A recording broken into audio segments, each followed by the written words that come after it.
Իմ մասնագիտական կյանքում պատահած տարբեր դեպքեր ոչ միայն կարող են զվարճալի լինել, այլ նաև սովորեցնող։ Իմ այսօրվա դեպքը վերնագրել եմ հետևյալ կերպ. տեղը դրեք մոմիկը։ Երևի թե շատերը արդեն հասկացան ինչի մասին է խոսքը, որովհետև մասնագիտական գործունեության ընթացքում առնչվելով տարբեր սեռական խանգարումների հետ, բնականաբար բուժման ժամանակ կարիք է լինում բուժման մեջ նշանակել համապատասխան դեղամիջոցներ մոմիկների տեսքով։ Մոմիկները տարբեր են ըստ իրենց բովանդակության, բաղադրության եւ ցուցման։ Եվ պացիենտներից մեկը, ում նշանակել է բուժման կուրս, որի մեջ ընդգրկված էին նաև մոմիկներ, գիշերվա ժամը 2-ին զանգահարում է ինձ եւ շատ անհանգիստ ձայնով հարցնում. բժիշկ ջան, մոմիկը դրել եմ, բայց սպասում եմ, որ դուրս գա ու միջև հիմա դուրս չի գալիս։ Ինչ անեմ, երբ է դուրս գալու։ Բնականաբար այս դեպքում պացիենտին պետք է բացատրել, որ մոմիկը ոչ մի տեղից էլ դուրս չի գալու, թեև լինում են դեպքեր, որ դուրս է գալիս, եթե պացիենտը այն ճիշտ չի տեղադրում, նման դեպքեր ենք մենք ունենում, բայց մոմիկը նախատեսված է հենց նրա համար, որպեսզի տեղադրելուց հետո այն ունենա իր ազդեցությունը եւ բնականաբար թողնի բուժական էֆեկտ։ Մոմիկների հետ կապված պատմությունները շատ են եւ պատմեմ եւս մեկը։ Մոմիկները սովորաբար տղամարդիկ օգտագործում են քնելուց առաջ, դրա համար էլ զանգերը լինում են գիշերվա ժամերին։ Եվ հերթական զանգը ես ստանում եմ դարձյալ գիշերվա ժամերին ու պացիենտը շատ նեղված ինձ ասում է. բժիշկ ջան, մոմիկը ոչ մի կերպ չեմ կարողանում տեղադրել։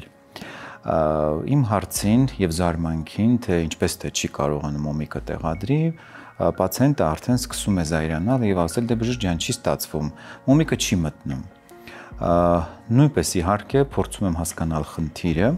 եւ ասում, որ մոմիկը պետք է տեղադրել հաշվի առնելով, որ մոմիկը ունի սուր ծայր եւ բնականաբար պետք է ուշադրություն դարձնել, որպեսզի մոմիկը տեղադրվի ճիշտ ուղղությամբ, այսինքն սուր ծայրը ուղղելով դեպի հետանցքը։ Պացիենտն ասում է. բժիշկ ջան, արել եմ ամեն ինչ, բայց չի ստացվում, ոնց անում եմ, չի ստացվում, նույնիսկ համապատասխան դիրք եմ ընդունել, որպեսզի փորձեմ մոմիկը տեղադրել, բայց չի ստացվում, չի մտնում ու նույնիսկ արդեն ցավեր ունեմ։ Երբ արդեն ես լսեցի ցավի մասին, արդեն սկսեցի կասկածել, որ ինչ-որ բան այն չէ։ Ու խնդրեցի պացիենտին մանրակրկիտ նկարագրել, թե ինչպես է ինքը փորձում տեղադրել մոմիկը։ Պարզվեց, որ մոմիկը դեղատուփից հանելուց հետո պացիենտը առանց պատյանի միջից մոմիկը հանելու փորձել է այն պատյանով, որը պատկերացնում եք, թե ինչքան տհաճ է եւ սուր, փորձել տեղադրել հետանցքում։ Բնականաբար այս դեպքում մոմիկը ներս չի անցել եւ ինքը փաստորեն քանի ժամ փորձել է տառապել եւ մոմիկը տեղադրել, նույնիսկ լորձաթաղանթն է վնասել եւ նոր դրանից հետո զանգահարել է ինձ եւ ներկայացրել խնդիրը, որ մոմիկը չի կարողանում տեղադրի։ Եվ այս եւ մի շարք այլ դեպքեր ինձ համար արդեն դարձան բավականին,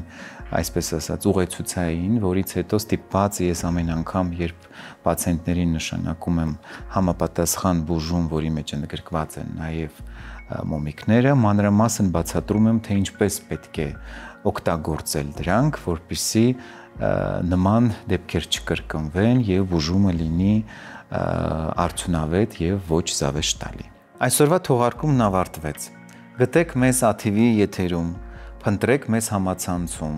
տարածեք մեր տեսանյութերը եւ կիսվեք մեկնաբանություններով։